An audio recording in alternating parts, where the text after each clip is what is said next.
శ్రీమాత్రే నమ. ఈ వీడియోలో మనం సెప్టెంబర్ 15 నుంచి 21 మధ్యలో కన్యారాశి వారికి జరగబోయే వార ఫలాలు పరిశీలించినప్పుడు మరి వార ప్రారంభంలో 17వ తారీఖు నుంచి రవి మరి కన్యారాశి ప్రవేశం వల్ల ఈ రాశి వారికి గతంలో కన్నా ఎక్కువ ఉత్సాహంతో సమర్థవంతంగా వారి యొక్క విధిని నిర్వహించే అవకాశం ఉంటుంది. వారి యొక్క ఆత్మవిశ్వాసం పెరుగుతుంది.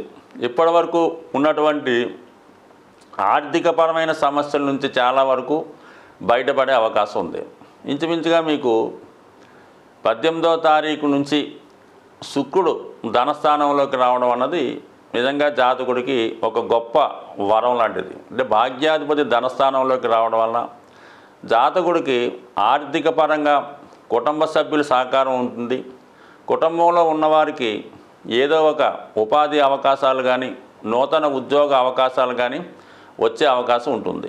దానివల్ల ఏంటంటే మీ పైన కొంతవరకు బడ్జెట్ తగ్గి కుటుంబ భారం తగ్గే అవకాశం ఉంటుంది. అంటే ఇక్కడ మీ కుటుంబంలో ఉన్నటువంటి మీ సంతానానికో మీ భార్యకో ఇటువంటి అవకాశం వచ్చే అవకాశం ఉంది. అలాగే ఈ వారం అంతా కూడా మీరు ఎక్కువగా శుభకార్యాల్లో పాల్గొనడం, స్వయంగా మీ గృహంలోనే కొద్దిపాటి ఫంక్షన్లు కానీ చిన్న వేడుకలు కానీ పుట్టినరోజు లాంటివి జరుపుకునే అవకాశం ఉంటుంది. దాని కొరకు పెద్దగా ధనం ఖర్చు అవ్వకపోయినా చక్కగా సంతోషంగా కుటుంబ సభ్యులతో గడిచే అవకాశం మీకు ఉండే అవకాశం ఉన్నది.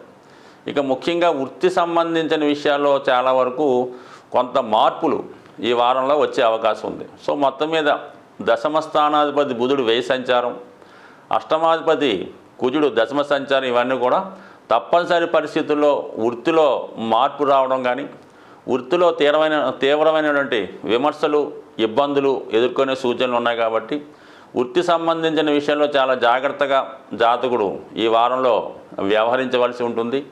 అలాగే ముఖ్యంగా చిన్న చిన్న వ్యాపారాలు చేస్తున్నవారు వ్యాపార అభివృద్ధి కొరకు కొంత ఇన్వెస్ట్మెంట్ కూడా తప్పనిసరిగా చేయవలసి ఉంటుంది. బట్ ఏదైనా ఈ వారం ఈ కన్యారాశి వారి యొక్క స్థితి రాను రాను అభివృద్ధి వైపు నట్టడం జరుగుతుందన్నమాట. ముఖ్యంగా రాశికి రెండు వైపులా శుభగ్రహాలు, శుక్రుడు ధనస్థానంలోకి రావడం, 12లో బుధుడు, ఇవన్నీ కూడా జాతకుడికి చాలా వరకు అసలు వృత్తి సంబంధించిన వ్యవహారాలు కానీ వ్యాపారపరమైన విషయాల్లో కానీ ఖచ్చితమైనటువంటి అభివృద్ధి రావడం జరుగుతుంది.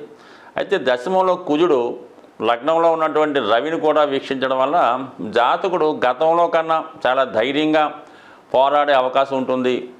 ఎటువంటి ఇబ్బందినైనా సమర్థవంతంగా ఎదుర్కొనే ధైర్యం కూడా రావడం జరుగుతుంటుంది. అలాగే ముఖ్యంగా ఏదైనా కొత్త ఉద్యోగం కొరకు ప్రయత్నం చేస్తున్నవారు కానీ కొత్తగా ఉద్యోగ ప్రయత్నాలు చేస్తున్నవారు కూడా ఇది చాలా అనుకూలంగా ఉండే అవకాశం ఉంది.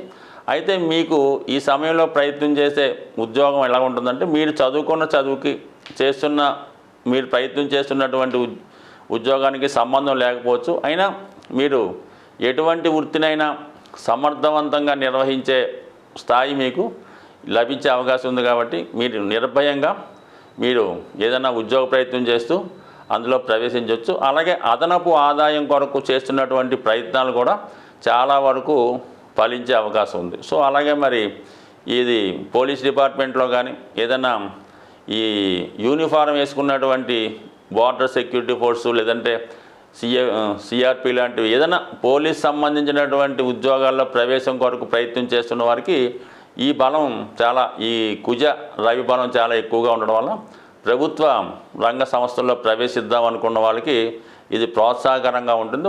ఇదే సమయంలో మీరు ఏదైనా అటువంటి ఉద్యోగాల కొరకు అంటే సెక్యూరిటీ డిపార్ట్మెంట్ అవ్వచ్చు, గవర్నమెంట్ డిపార్ట్మెంట్ అవ్వచ్చు, వాటిలో ప్రవేశానికి మీరు అప్లికేషన్ పెట్టుకోవడం వల్ల ఆ విధంగా ప్రయత్నం చేయడం వల్ల కూడా మీకు ప్రభుత్వ ఉద్యోగం వచ్చే అవకాశం ఉంది. ఫర్ ది సేమ్ టైం ప్రభుత్వ పథకాలు మీకు అనుకూలంగా రావడం, ప్రభుత్వ అధికారుల సహకారం ఈ వారం అంతా కూడా మీకు ఖచ్చితంగా రవి యొక్క అనుగ్రహంతో రావడం జరిగింది. మరి శుక్రగ్రహ అనుగ్రహంతో ఈ వారం నుంచి ఆర్థిక పరంగా చాలా వరకు ఆదాయం పెరగడం వల్ల కుటుంబంలో సభ్యులకు కూడా ఏదో విధంగా ఇంప్రూవ్మెంట్, ఆర్థిక పరంగా వాళ్ళు ఇంప్రూవ్మెంట్ రావడం వల్ల మొత్తం మీద కుటుంబంలో ఖర్చులు పెరిగినప్పుడు కూడా అందరికీ ఆదాయం ఉండడం వల్ల చాలా హ్యాపీగా ఒకరికొకరు సహకరించుకుంటూ ఆనందకరంగా గడిపే అవకాశం ఉంది. సో గతంలో కన్నా ఈసారి ఆర్థిక పరంగా అనుకూలత ఉంది. ఈ సమయంలో మరి ఏదైనా పుణ్యక్షేత్రాలు దర్శించడం కానీ, చిన్న చిన్న ఫంక్షన్ చేసుకోవడం కానీ, స్వయంగా మీ కుటుంబం అంతా కలిసి ఏదైనా విహారయాత్రలో కానీ, ఏదైనా వినోదయాత్రలో కానీ పాల్గొనే అవకాశం ఉంది. ముఖ్యంగా ఈ అన్ని రాశుల వారికి ప్రస్తుతం ఈ నడుస్తున్నటువంటి నెల, ఈ భాద్రపద మాసంలో చాలా వరకు వ్యాపారాలు చాలా బలహీనంగా నడుస్తుంటాయి. అందరి దగ్గర ధనానికి ఇబ్బంది పడుతూ ఉంటారు. ఆ కారణం వల్ల మీ యొక్క ఆర్థిక అభివృద్ధి కొరకు ఒక చక్కని పరిష్కార మార్గాన్ని మీకు ఈ వారంలో తెలియజేయడం జరుగుతుంది.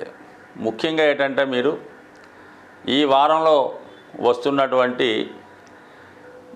బుధవారం రోజు, ముఖ్యంగా ఎవరైతే వ్యాపారంలో ఇబ్బంది పడుతున్నారో, మనీ రొటేషన్ తగ్గిపోయింది అనుకున్న వాళ్ళు బుధవారం రోజు మీ దగ్గరలో ఉన్నటువంటి హనుమాన్ క్షేత్రంలో స్వామికి తమలపాకులతో చేసినటువంటి మాల అలంకరించి, అదే రోజు వడపప్పు నైవేద్యంగా పెట్టి అది భక్తులకి పంచిపెట్టడం వల్ల కంపల్సరిగా మీ యొక్క ఆర్థిక స్థితి మెరుగుపడుతుంది.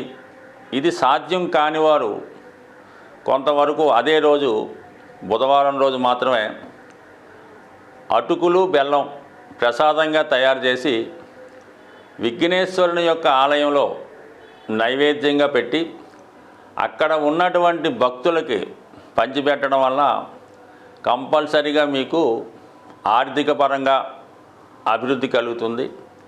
ఇక అది అయిన తర్వాత మనకి ఇంకా బెటర్గా ఉండాలంటే మరి ఇంచుమించుగా మనకి ఈ సెప్టెంబర్ 19వ తారీఖు అంటే ఇంచుమించుగా మీకు శుక్రవారం, ఈ వారం శుక్రవారం రోజు శుక్రుడు స్వక్షేత్రంలోకి వస్తున్నాడు కాబట్టి ఆ రోజు మీరు ఏదైనా అమ్మవారి ఆలయానికి సాయంకాలం పూట దర్శించుకొని ఎరుపు రంగు పువ్వులు, అంటే సాధారణంగా గులాబీలు కానీ ఆ ఎరుపు రంగులో ఉన్నటువంటి పూలు అమ్మవారి ఆలయంలో సమర్పించి విధి విధానంగా పూజ చేసుకోవడం వల్ల 100% మీకు ఉన్నటువంటి ఆర్థికపరమైన సమస్యలు తొలగే అవకాశం ఉంది.